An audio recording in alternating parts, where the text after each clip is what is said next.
शांति। 18 अक्टूबर 2025 बाबा का साकार मुरली।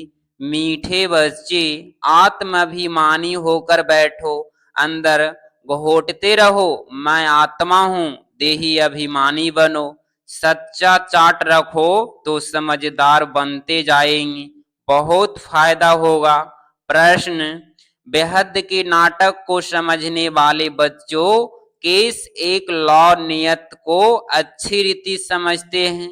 उत्तर, यह अविनाशी नाटक है। इसमें हर एक पाठधारी को पाठ बजाने अपने समय पर आना ही है।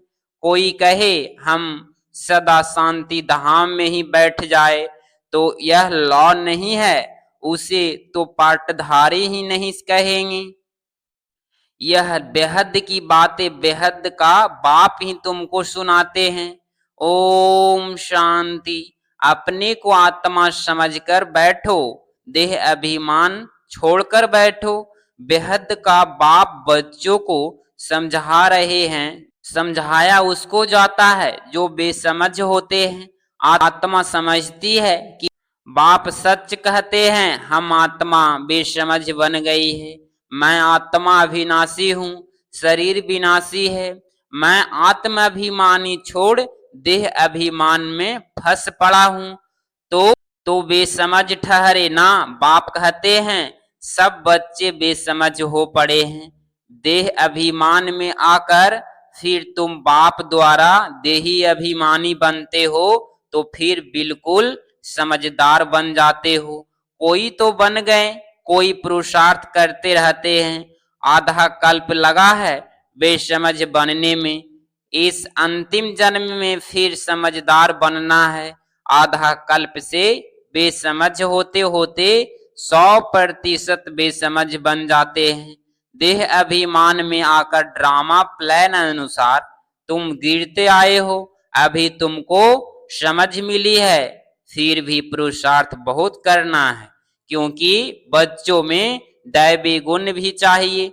बच्चे जानते हैं हम सर्वगुण संपन्न 16 कला संपूर्ण, फिर इस समय निर्गुण बन पड़े हैं। कोई भी गुण नहीं रहा है। तुम बच्चों में भी नंबरवार पुरुषार्थ अनुसार इस खेल को समझते हैं। समझते समझते फिर कितने वर्ष हो गए हैं, फिर भी जो नए हैं वह अच्छे समझदार बनते जाते हैं। औरों को भी बनाने का पुरुषार्थ करते हैं।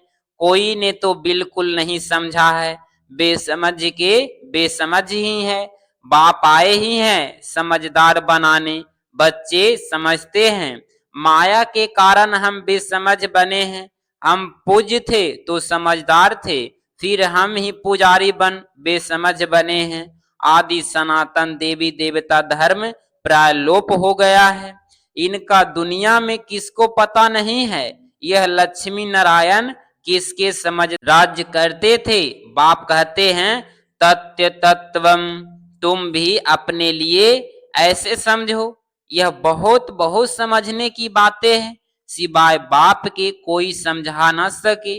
अभी महसूस होता है बाप ही उच्च ते उच्च समझदार ते समझदार होंगे। एक तो ज्ञान का सागर, सर्व के सतगति दाता भी है, पतित पावन भी है। एक की ही महिमा है। इतना उच्च ते उच्च बाप आकर के बच्चे बच्चे कह कैसे अच्छी रीति समझाते हैं। बच्चे अब पावन बनना है, उसके लिए बाप एक ही दवाई देते हैं। कहते हैं योग से तुम भविष्य 21 जन्म निरोगी बन जाएंगे। तुम्हारे सब रोग दुख खत्म हो जाएंगे। तुम मुक्ति धाम में चले जाएंगे। अविनाशी सर्जन के पास एक ही दवाई है, एक ही इंजेक्शन आत्मा को आए लगाते हैं। ऐसे नहीं कोई मनुष्य बैरिस्ट्री भी करेंगे, इंजीनियरी भी करेंगे, नहीं, हर एक आदमी अपने धंधे में ही लग जाते हैं। बाप को कहते हैं आकर पतित से पावन बनाओ, क्योंकि पतित पने में दुख है। शांति धाम को पावन दुनिया नहीं कहेंगे, स्वर्ग को ही पावन दुनिया कहेंगे। यह भी समझाया है मनुष्य शांति और सुख चाहते हैं, सच्ची सच्ची शांति तो वहां है जहां शरीर नहीं, उसको कहा जाता है शांति धाम। बहुत कहते हैं शांति धाम में रहो, परंतु लौ नहीं है, वह तो पाटधारी हुआ नहीं। बच्चे नाटक को भी समझ गए हैं। जब एक्टर्स का पाठ होगा तब बाहर स्टेज पर आकर पाठ बजाएंगे। यह बेहद की बातें बेहद का बाप ही समझाते हैं। ज्ञान सागर भी उनको कहा जाता है। सर्व की सतगति दाता पतित पावन है। सर्व को पावन बनाने वाले तत्व नहीं हो सकते। पानी आदि सब तत्व है, वह कैसे सतगति करेंगे? आत्मा ही पाठ बजाती है। हठ योग का भी पाठ आत्मा बजाती है। यह बातें भी जो समझदार हैं वही समझ सकते हैं। बाप ने कितना समझाया है। ऐसे कोई ऐसी युक्ति रचो जो मनुष्य समझे। कैसे पूज्य से पुजारी बनते हैं? पूज्य है नई दुनिया, पुजारी है पुरानी दुनिया में। पावन को पूज्य, पतित को पुजारी कहा जाता है। यहाँ तो सब पतित है, क्योंकि विकार से पैदा होते हैं। वहां है श्रेष्ठ, गाते भी हैं संपूर्ण श्रेष्ठाचारी। अभी तुम बच्चों को ऐसा बनाना है, मेहनत है, मुख्य बात है। याद की सभी कहते हैं याद में रहना बड़ा मुश्किल है। हम जितना चाहते हैं याद में रह नहीं सकते।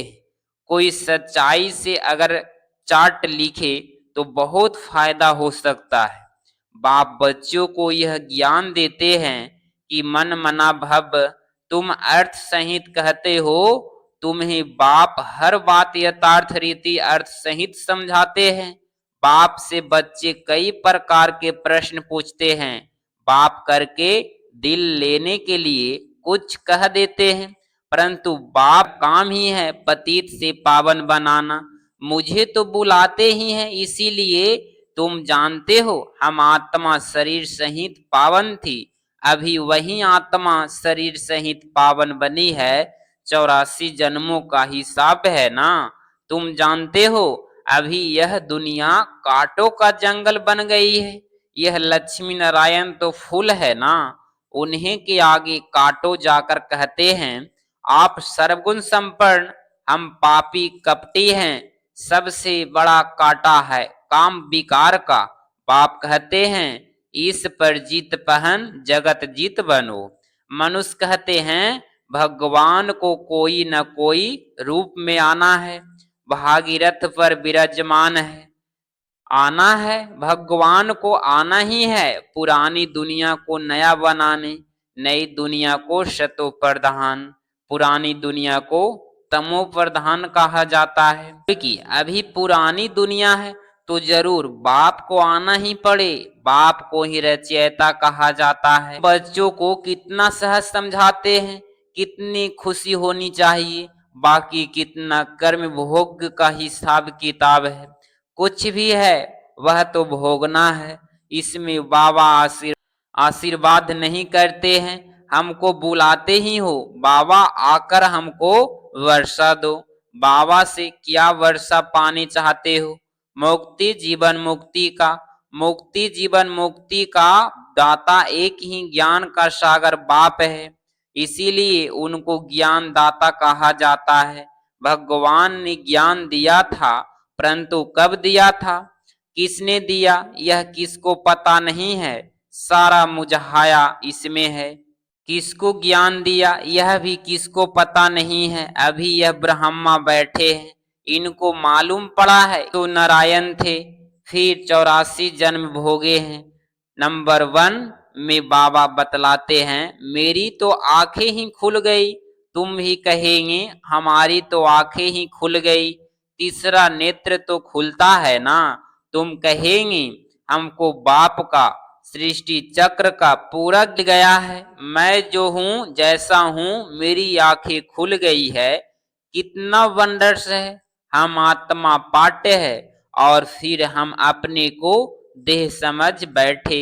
आत्मा कहती है हर एक शरीर छोड़ दूसरा लेता हूँ, फिर भी हम अपने को आत्मा भूल देह अभिमानी बन जाते हैं। इसीलिए अब तुमको पहले पहले यह समझ देता हूं कि अपने को आत्मा समझ बैठो, अंदर में यह घोटे रहो कि मैं आत्मा हूं। आत्मा न समझने से बाप को भूल जाते हो, फील करते हो बरोबर। हम घड़ी घड़ी देह अभिमानी में आ जाते हैं। मेहनत करनी है, यहाँ बैठो तो भी आत्म अभिमानी होकर बैठो। बाप कहते हैं हम तुम बच्चों को रजाई देने आए हैं। आधा कल्प तुमने हमको याद किया है। कोई भी बात सामने आती है तो कहते हैं हाय राम, परंतु ईश्वर वह राम कौन है यह किसको पता नहीं है। तुमको सिद्ध करना है ज्ञान का सागर, पतित पावन का सागर, सर्व का शत गति दाता, त्रिमूर्ति परम पिता परमात्मा शिव है। ब्रह्मा विष्णु शंकर तीनों का नाम इकट्ठा है। सिर्फ शिव जयंती नहीं है, परंतु त्रिमूर्ति शिव जयंती है। जरूर जब शिव की जयंती होगी तो ब्रह्मा की भी जयंती होगी। शिव की जयंती मनाते हैं, परंतु ब्रह्मा ने क्या किया? लौकिक प्रलौकिक और यह है अलौकिक बाप। यह है प्रजापिता ब्रह्मा। बाप कहते हैं नई दुनिया के लिए यह नया ज्ञान अभी तुमको मिलता है, फिर प्रलोप हो जाता है। किसको बाप रचता और रचना का ज्ञान नहीं तो अज्ञानी ठहरे ना।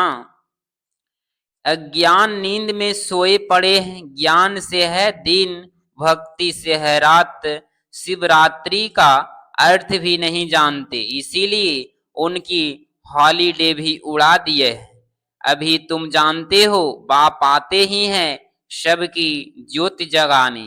तुम यह वतिया आदि जगाएंगे, समझेंगे इनका कोई बड़ा दिन है। अब तुम जगाते हो अर्थ सहित, वो लोग थोड़े ही समझेंगे। तुम्हारे भाषण से पूरा समझ नहीं सकते। अभी सारे विश्व पर रावण का राज्य है।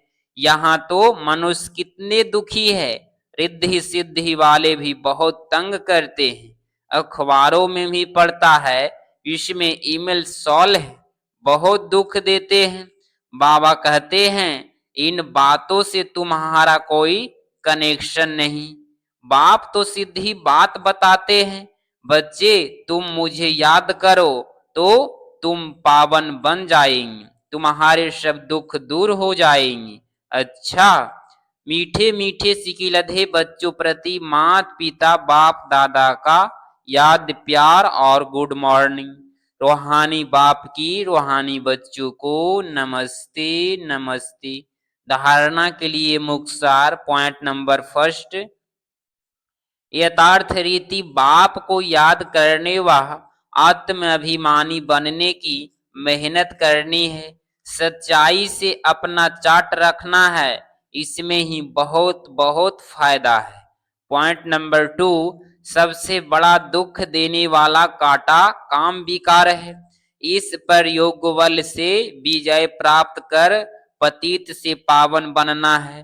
बाकी किन्हीं भी बातों से तुम्हारा कनेक्शन नहीं।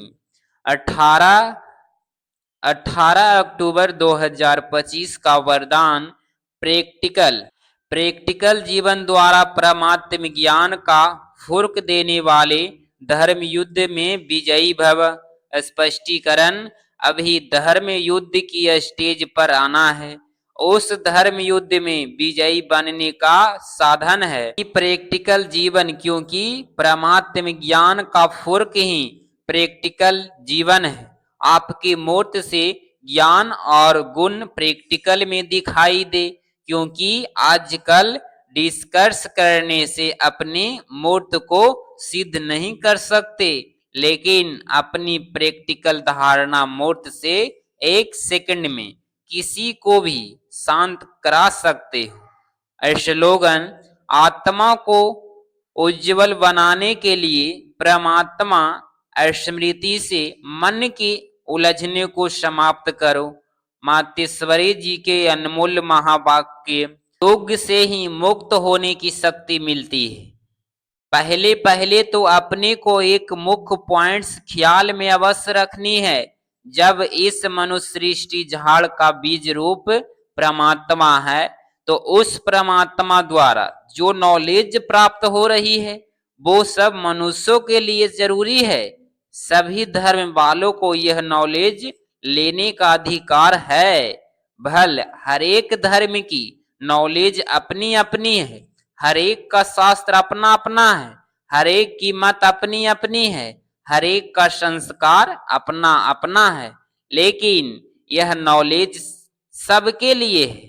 बहल वो इस ज्ञान को ना उठा सके, हमारे घराने में भी ना आवे, परंतु सबका पिता होने के कारण उसमें योग लगाने से फिर भी पवित्र अवश्य बनेंगे। इस पवित्रता के कारण अपने ही सेक्शन में पद अवश्य पाएंगे, क्योंकि योग को तो सभी मनुष्य मानते हैं। बहुत मनुष्य ऐसे कहते हैं हमें भी मुक्ति चाहिए, मगर सजाओं से छूट मुक्त होने की शक्ति भी इस योग द्वारा मिल सकती है। अजपा जप यथार्थ निरंतर ईश्वरीय याद, यह जो कहावत है श्वासोश्वास अजपा जप जपते रहो, उसका यथार्थ अर्थ क्या है? जब हम कहते हैं अजपा जप, तो इसका यथार्थ अर्थ है जाप के बिगैर श्वासोश्वास अपना बुद्धि योग अपने परम पिता परमात्मा के साथ निरंतर लगाना, और यह ईश्वरीय याद श्वासोश्वास कायम चलती आती है। उस निरंतर ईश्वरीय याद को अजपा जप कहते हैं। बाकी कोई मुख से जाप जपना यथार्थ राम राम कहना, अंदर में कोई मंत्र उच्चारण करना, यह तो निरंतर चल नहीं सकता। वो लोग समझते हैं हम मुख से मंत्र उच्चारण नहीं करते, लेकिन दिल में उच्चारण करना, यह है अजपा जप।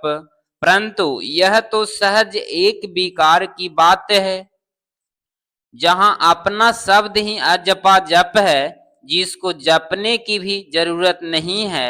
अंतरिक्त बैठ कोई मूर्ति का ध्यान भी नहीं करना है, न कुछ सिमरन करना है, क्योंकि वो भी निरंतर खाते पीते रह नहीं सकेंगे। लेकिन हम जो ईश्वरीय याद करते हैं वह वही निरंतर चल सकती है, क्योंकि यह बहुत सहज है। जैसे समझो बच्चा है, अपने बाप को याद करता है, तो उसी समय बाप का फोटो सामने नहीं लाना पड़ता है, लेकिन मनसा वाचा कर्मणा बाप के सारे ऑक्यूपेशन एक्टिविटी गुणों सहित याद आता है।